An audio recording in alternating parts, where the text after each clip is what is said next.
بسم اللہ الرحمن الرحیم۔ مذہب کیا ہے؟ انسان ہی اشرف و اعلیٰ ہونے کی حیثیت سے اس بات کا مستحق تھا کہ اس کی روح کو باقی رکھا جائے اور دنیاوی زندگی کے بعد اس کو ایک دائمی زندگی دی جائے جس میں نیک اعمال لوگوں اور منشاء الہی کے موافق کام کرنے والوں کو اس مالک حقیقی کی طرف سے راحت و انعام اور اکرام عطا ہو، اور نافرمانوں کو جنہوں نے اس اخروی دائمی زندگی کی طرف سے غافل رہ کر احکام الہیہ کی نافرمانی کی اور اس دنیاوی زندگی ہی کو مقصود اصلی قرار دے کر انعام الہیہ کو حقیر و بے توقیر و اوامر و نواہی یہ الہیہ کو ناقابل التفات سمجھا سزا دی جائے۔ پس اس مجموعہ اوامر و نواہی اور اس روشنی کو جو خدا تعالیٰ کی طرف سے انسان کو عطا ہوئی مذہب کہتے ہیں، اور مذہب ہی کی پابندی سے انسان اپنی حقیقی کامرانی اور مقصدوری تک پہنچ سکتا اور پابندی احکام مذہب ہی کے ذریعے اپنے خالق و مالک کو رضامند کر کے اخروی زندگی کو راحت و سروری سے معمور کر سکتا ہے۔ مذہب کے لغوی معنی ہے شاہراہ، سڑک اور راستہ۔ عرفاً مذہب نام ہے اس مکمل نظام عمل کا جو انسان کو ہستی باری تعالیٰ کا یقین دلا کر اور اس کی صفات حسنہ کاملہ سے واقف بنا کر دنیاوی زندگی بسر کرنے کے صحیح اصول بتاتا، اس دنیاوی زندگی کے بعد ایک دوسری آنے والی دائمی زندگی کا یقین دلاتا اور اس دنیاوی زندگی کے اعمال کو اخروی زندگی کی راحت و اذیت کا سبب ٹھہرا کر نیکی اور بدی میں امتیاز سکھاتا اور انسان کی مکمل رہنمائی کر کے اس دنیاوی زندگی کے حقیقی مقصد تک پہنچانے اور کامیاب بنانے میں دستگیری فرماتا ہے۔ یونان کا مشہور حکیم اور مورخ پلوٹارک، جس کی کتاب پیرلل لائفز اور دوسرے حکمیہ مقالات مشہور آفاق ہیں، کہتا ہے کہ خدا تعالیٰ کی ہستی کا یقین ہی تمام معاشرت انسانی کی خوبی کا سبب اور قیام عدل کا موجب ہے۔ صرف مذہب ہی وہ قوت ہے جو انسانی قوت کو اس کی حد سے متجاوز نہیں ہونے دیتی اور کمزور کی تقویت کا موجب ہو سکتی ہے۔ اختلاف مذاہب کی حقیقت۔ اس حقیقی کارفرمائے عالم اور انسان کو اپنی مخلوقات میں شرف و اکرام کا مقام عطا کرنے والے منعم حقیقی نے اس کو اس کی صحیح راہ عمل اور کامرانی کے اصول بتانے کے لیے انسانوں ہی میں سے بلند فطرت انسانوں کو منتخب فرما کر انسانوں کی رہبری و تعلیم کے لیے معمور فرمایا، جن کو پیغمبر، نبی، رسول، ہادی، رہبر، اوتار اور پروفٹ وغیرہ ناموں سے یاد کیا جاتا ہے۔ یہ کامل و مکمل انسان، یہ حقیقی معلم اور حقیقی رہنما ہمیشہ نسل انسانی میں مناسب وقفوں کے بعد مناسب موقعوں اور مناسب اوقات میں پیدا ہوتے اور احکام الہی سے انسانوں کو آگاہ کرتے اور تعلیم دے کر انسانوں کو صحیح راستے پر ڈالتے اور غلط روی سے لوگوں کو بچاتے رہے۔ اس واحد و لا شریک صانع عالم، اس یکتا و بے ہمتا خالق کائنات، اس وراء الورا مالک حقیقی نے انسان کی بھلائی، انسان کی کامیابی و مقصدوری اور انسانی نجات کے لیے اپنے رسولوں، اپنے معمول کیے ہوئے ہادیوں، پیغمبروں اور اوتاروں کو انسان کے لیے جو اصول و آئین بتائے وہ ہمیشہ ایک ہی تھے، مختلف و متضاد ہرگز نہ تھے اور نہ ان کو مختلف ہونا چاہیے تھا۔ لہذا جس رسول یا پیغمبر یا اوتار کی تعلیمات پر انسان کے جس گروہ نے عمل کیا وہ کامیاب و کامران اور دنیا میں حکومت و سروری سے ہمکنار اور عقبہ کی مقصدوری کا امیدوار ہوا۔ لیکن یہ بھی ضرور ہوا کہ ہر ہادی اور رہبر کے بعد اس کے ماننے والوں نے اس کے لائے اور بتائے ہوئے مذہب کی پابندی اور احکام مذہب کی تعمیل میں غفلت و بے پرواہی سے کام لیا، کچھ اپنی گری ہوئی نفسانی خواہشات کو دخل دیا، کچھ ضروری باتوں کو غیر ضروری باتوں کو ضروری ٹھہرا کر مذہب اور آئین مذہب کو متغیر و متبدل بنا کر اور حقیقت کو ضائع کر کے غلط راستوں پر چلنا شروع کر دیا، اور اس طرح پھر کسی دوسرے پیغمبر اور دوسرے ہادی کی ضرورت پیدا ہوئی اور الہی الہام اور خدائی احکام پر پھر کسی دوسرے انسان کامل کے ذریعے لوگوں کو بتائے اور سمجھائے گئے۔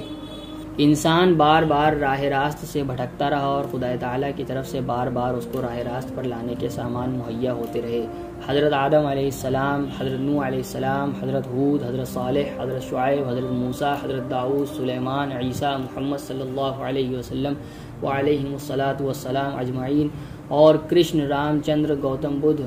اور زردشت، اگر یہ سارے کے سارے خدا تعالیٰ ہی کے فرستادے اور خدا تعالیٰ ہی کی طرف سے انسانوں کی ہدایت کے لیے مبعوث ہوئے تھے تو یقیناً ان سب کی تعلیمات کا خلاصہ، سب کی بتائی اور سمجھائی ہوئی باتوں کا منشا، سب کی لائی ہوئی وحی اور اوکاش بانی کا مطلب ایک ہی تھا۔ سب نے ایک ہی بات انسانوں کو بتائی اور سکھائی تھی۔ ان کی تعلیمات میں ہرگز کوئی اختلاف اور کوئی تضاد مطلق نہ تھا، لیکن ان برگزیدان الہی کے بعد ان کے نام سے موسوم ہونے والے لوگوں یعنی ان کے نام لیواؤں نے اپنی اپنی خواہشات اور اپنی اپنی پست ہمتی و کوتاہ بینی اور اپنی اپنی ذلیل قسم کی خود غرضیوں کو کام میں لا کر ان بزرگوں کی لائی ہوئی شریعتوں اور الہی ہدایتوں کو یقیناً مسخ و متغیر کر کے کچھ کا کچھ بنا دیا، اور ان سب کی لائی ہوئی ایک حقیقت غائب ہو کر مختلف و متضاد شریعتیں اور ایک دوسرے سے جدا مذاہب موجود ہو گئے، اور آج دنیا میں مذاہب کے اختلاف نے ایک کوہرام برپا کر رکھا ہے۔ افراط و تفرید کی بدولت اصل حقیقت پوشیدہ ہو گئی ہے، اور بہت تھوڑے انسان ہیں جو ٹھنڈے دل سے اس حقیقت کو سوچنے اور سمجھنے پر آمادہ ہو سکتے ہیں۔ سچا اور صحیح مذہب وہ خدائے برحق جس نے نظام عالم میں ناقابل اصلاح اور نہایت پختہ قوانین جاری و ساری فرما رکھے ہیں، اور ان میں کسی جگہ ترمیم و تنسیخ اور رد و بدل کی گنجائش باقی نہیں رکھی۔ انسان کے اعمال اختیاری کے لیے ضرور ایسے ہی پختہ اور اصولی قوانین بھیجے گا، اور انہی پختہ اصولوں پر کاربند رہ کر انسان اپنے اعلیٰ مرتبے پر فائز رہ سکے گا۔ ہر سچے اوتار اور ہر پیغمبر برحق نے دو باتوں کی ضرور نوع انسان کو تعلیم دی ہے۔ ایک یہ کہ انسان اپنے خالق و مالک کو جانے اور اس کے آگے اپنے آپ کو غلام و مخلوق اور ذلیل و مجبور کی حیثیت سے پیش کرے اور اس سے حاجات طلب کرے۔ اس کو عبادت، بندگی، دعا، پوجا، تعظیم لامر اللہ کہتے ہیں۔ عبادت کے ذریعے خدا کا خدا ہونا اور بندے کا بندہ ہونا ظاہر ہو جاتا ہے، اور یہی انصاف اور عدل ہے۔ دوسرے یہ کہ ایک انسان دوسرے انسانوں اور دوسری مخلوق الہی کے ساتھ کس طرح پیش آئے اور ان سے کس قسم کا سلوک کرے کہ کسی پر کسی قسم کی زیادتی نہ ہو۔ اسی کو شفقت علی خلق اللہ کہا جاتا ہے، اور یہی انصاف و عدل ہے۔ دوسرے الفاظ میں کہا جا سکتا ہے کہ ہر ایک کو اس کے حق کامل جانا یعنی عدل کا قائم ہونا سچے اور حقیقی مذہب کا لازمہ ہے۔ جس مذہب میں یہ چیز موجود نہ ہو، جس مذہب میں عدل پامال ہو اور ظلم نشوونما پائے، وہ ہرگز خدا تعالیٰ کا تعلیم فرمودہ مذہب نہیں ہو سکتا۔ جس خدا نے انسان کو اختیار و ارادہ عطا فرما کر اس کے اعمال و افعال ارادی کے لیے قوانین یعنی اوامر و نواہی تعلیم فرمائے اور اس کے اختیار و ارادے پر پابندیاں عائد کیں، اس کو ضرور اس دارالعمل کی محدود زندگی کے علاوہ ایک دوسری اخروی زندگی بھی انسان کے لیے مقرر فرمانی چاہیے تھی، تاکہ تعمیل حکم کا انعام اور نافرمانی کی سزا اس کو مل سکے۔ اس لیے کہ اس دنیاوی زندگی کا محدود پیمانہ جو اعمال سے پر ہے، ان اعمال کے نتائج کا پورا محل نہیں بن سکتا، لہٰذا ہر ایک سچے ہادی نے اخروی زندگی کا یقین دلانے اور آخرت پر لانے کی بھی ضرور تعلیم دی۔ سچا اور خدا تعالیٰ کی طرف سے بھیجا ہوا مذہب انسان کو باہم دیگر تعلق و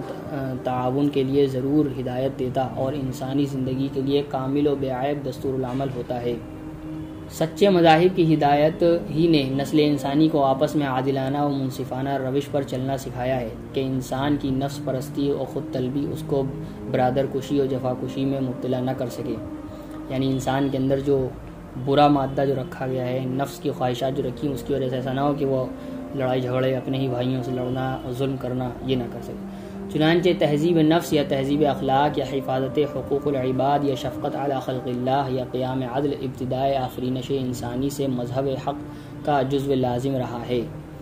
یعنی کہ نفس کو درستگی کی طرف ڈالنا، اپنے اخلاق اچھے بنانا، لوگوں کے حقوق کی حفاظت کرنا، ان کا پاس و لحاظ رکھنا، ان کو ادا کرنا، اور اللہ کی مخلوق پر نرمی کرنا اور عدل قائم کرنا، یہ سب مذہب حق کا جزو لازم یعنی مذہب حق میں یہ چیز ہونا ضروری ہے، یہ ہمیشہ سے رہا ہے۔ مذاہب حقہ نے نیکوں میں عبادت یا تعظیم الہی کے ساتھ ہی مخلوق الہی اور دوسرے انسانوں کے حقوق کی ادائیگی اور ان کے ساتھ حسب احکام الہی عدل کا برتاؤ کرنے کو بھی نہایت ضروری ٹھہرایا، اور اس کی خلاف ورزی کو بدی قرار دے کر نافرمانی اور حکم الہی سے ڈرایا،